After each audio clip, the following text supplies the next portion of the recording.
Ikinagulat ng publiko ang lumabas na balita ngayong araw sa ilang pahayagan.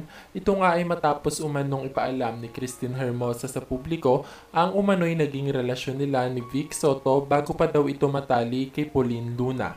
Ayon umano kay Christine, tumagal din daw ng halos 1 taon ang pag-iibigan nila noon ni Bossing. Magkakaroon na din daw dapat sila ng anak ni Vic, ngunit sa kasamaang palad daw ay naagasan noon si Christine dahil sa sela ng pagbubuntis nito. Simula nga doon nang maagasan si Christine Hermosa ay tila nag-iba ang pakikitungo ni Bossing Vic sa kanya hanggang sa tuluyan na daw itong nanlamig. Tila si Christine nga daw ang sinisisi ni Bossing Vic kung bakit nawala ang dapat sana'y panganay nilang anak.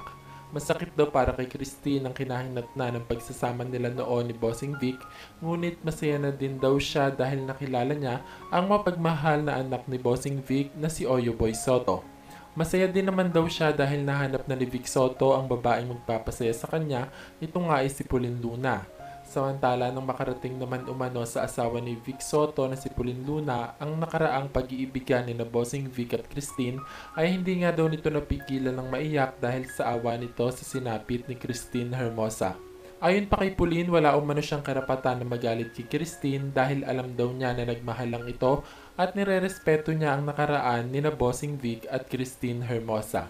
Ngayon nga daw ay mas naging close pa sina Pauline at Christine dahil wala na umanong bigat ngayon na dala-dala si Christine matapos itong aminin ng lahat-lahat kay Pauline Luna.